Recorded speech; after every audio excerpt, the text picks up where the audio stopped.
Hey guys, welcome to our channel. இன்னைக்கு ஒரு சூப்பரான சிக்கன் தம் பிரியாணி தாங்க பார்க்க போறோம். ஸோ எப்பயுமே பிரியாணி ஒரே ஸ்டைலில் பண்ணாமல் கொஞ்சம் டிஃப்ரெண்ட்டாக ட்ரை பண்ணி பார்க்கலாம் அப்படின்னு சொல்லிட்டு ஹைதராபாத்தி ஸ்டைலில் வந்து ட்ரை பண்ணியிருக்கேன். ஸோ எப்படி வந்து இதை வீட்லேயே செய்யலாம் அப்படின்னு சொல்லிட்டு பார்ப்போமா.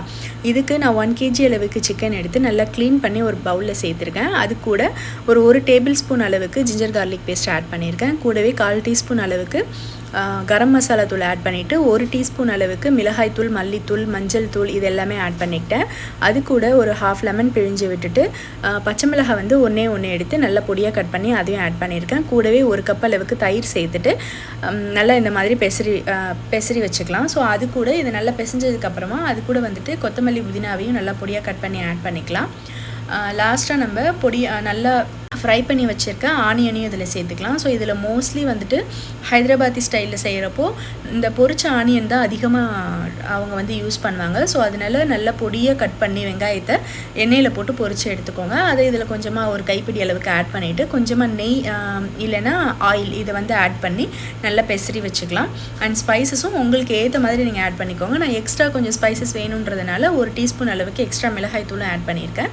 ஸோ அதை சைடாக வச்சுட்டு நம்ம வந்து ரைஸ் ரெடி பண்ணிடலாம். ஸோ ரைஸ்க்கு பார்த்தீங்கன்னா அளவு தண்ணி வச்சுட்டேன். ஸோ நான் 2 கப் அரிசி எடுத்துருக்கிறதுனால 4 கப் அளவுக்கு தண்ணி சேர்த்துட்டு அது கூட பட்டை, ஏலக்காய், லவங்கம் இதெல்லாம் சேர்த்துட்டு பொடியை கட் பண்ணி வச்சுருக்க மல்லி, புதினா இதையும் ஆட் பண்ணி 1 டேபிள் ஸ்பூன் அளவுக்கு நெய் சேர்த்துட்டு லெமன் பிழிஞ்சு விட்டுட்டு அரிசி நல்லா கலைஞ்சி வடிகட்டிட்டு அதையும் இதில் ஆட் பண்ணிவிட்டேன்.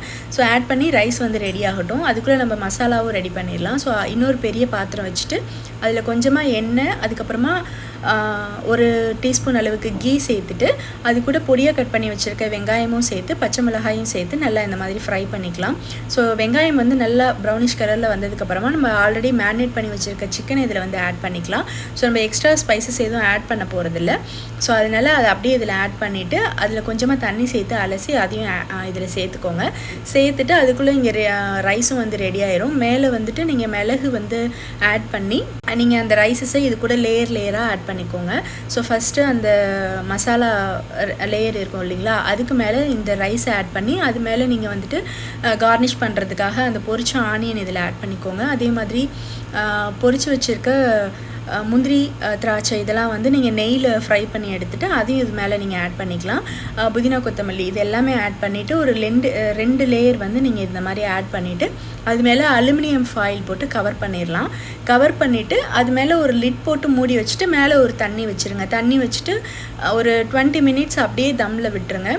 ஸோ நல்லா அடுப்பை நல்லா வந்து சிம்மில் வச்சுருங்க. ஸோ இது எல்லாமே அப்படியே அந்த சிம்மில் வச்சு அந்த தம்லேயே நல்லா குக்காகி வரும். லாஸ்ட்டாக நீங்கள் ரைஸை இந்த மாதிரி எடுத்தீங்க அப்படின்னா நல்லா உதிரியாக வரும். ரொம்ப டேஸ்ட்டாக இருக்கும். கண்டிப்பாக ட்ரை பண்ணி பாருங்கள். ஸோ ஹைதராபாத்தி ஸ்டைலில் நானுமே ட்ரை பண்ணி ரொம்ப சூப்பராக இருந்துச்சு. மறக்காமல் சப்ஸ்கிரைப் பண்ணிவிட்டு கமெண்ட் பண்ணுங்கள். தேங்க்யூ.